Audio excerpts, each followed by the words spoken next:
Welcome to the shortwave radio channel, and we talk about radios over time. I review a lot of them, I see a lot of them, and of course, a lot of people see my reviews, and it's not everybody agrees, and that's fine. I mean, we each have an opinion, and one of the things that I see often, and I think that's what we need to check out, is when we talk about radios, it's really no radio is perfect. Every radio has its own flaws, and basically, my look on radios is often more a look of the price sold versus the performance you get, and how accurate the features are. Some people say, well, you like Texan only. It's like, no, I don't. But the Texan H501X is a winner. It does, on the other hand, have a really bad sync detection feature. I always say it, and there's no RDS. I say it. I do not say it's a perfect radio, but it's, in my opinion, a better radio than the Sangean ATS 909X2.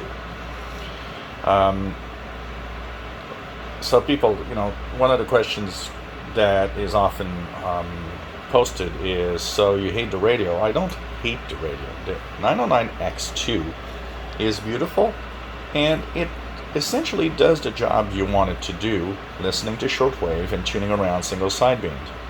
And actually, one of the requests that I've been having regularly, and I will actually do this today, is compare the X and X2 on Sing Signals tune around today.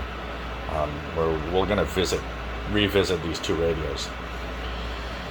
It's just that for the price that it's sold, there are flaws that are unacceptable. For the price that it's sold, which is a premium price when you consider the price of today's shortwave radios that are pretty good, it's the fact that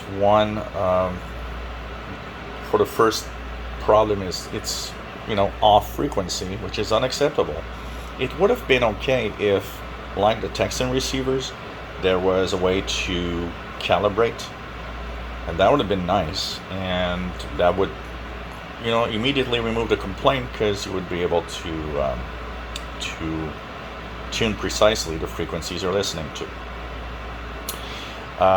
And the other one is, here it's a rough environment, and a lot of people come back and say, well, your radio's has a problem, you need to return it. Listen to me real good here. Anybody that has a radio and that, well, it does this, and my friend has one and it doesn't, so mine is broken, it's not the case. Radios are dependent on the environment that they are used in. If you live in a rural area, if you live in a place where there's not a lot of FM stations around, of course it won't have FM overload like I have shown here, making the airband almost unusable, and some frequency ranges almost impossible. When somebody comes back and says, well, yours is defective, it's not. Radios don't come out defective or not in that way in general.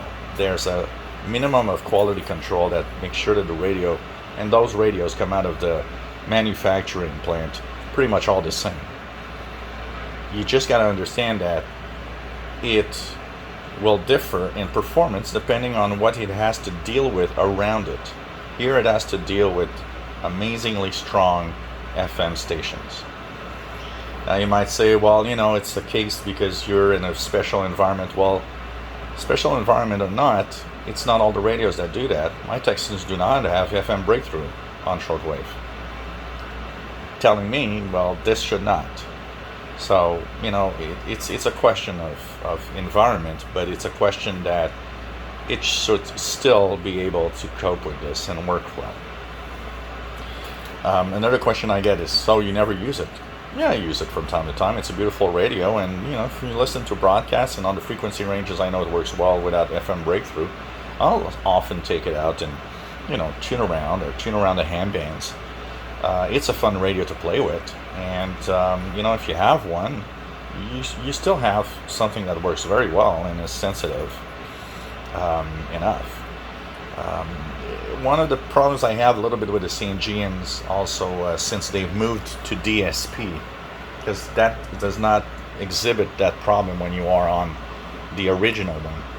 The original one is a simple PLL design and works in a standard, shortwave radio. These are DSP based, both of them. They exhibit some weird AGC when signals are going up and down. So when signals get weaker, you hear the action of the chip kind of losing the signal. These are things that I don't like about DSP based radios. It's not unique to these radios. A lot of DSP based receivers have and exhibit that. Yet there are some that do it better than others. Sangean's ATS 909X and X2 are a little rough on the edges when signals get weak. That is also something due to the DSP chip and design that they have. I will say, like I see it again, because a lot of people get mad because I talk, I just say the truth about radios. And that's the channel here. If you can't cope with the fact that I will say that this radio has these flaws, or this radio I never use because of that problem, I don't know what you're doing here, because that's the reason I'm here, is to make sure that if you choose something, you'll choose wisely and choose a good radio.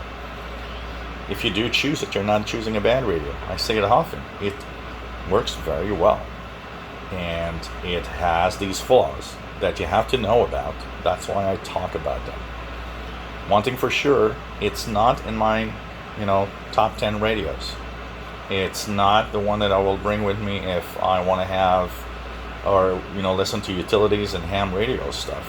Why? Because it's off frequency and its precision is lacking.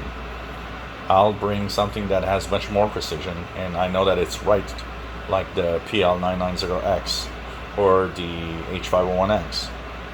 At the other end of the scale, the Texan PL330, which is so cheap compared to these radios and actually has better frequency accuracy, which tells you that you don't need to pour a lot of money in a radio to actually have some great features.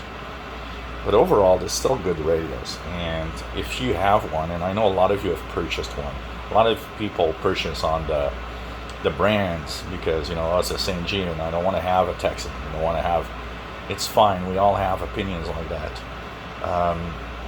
But I would have liked Sangean to be Sangean, better at what it did with these radios, because they could have really made something better. If you enjoy my videos, please subscribe, give us thumbs up. Thank you for watching.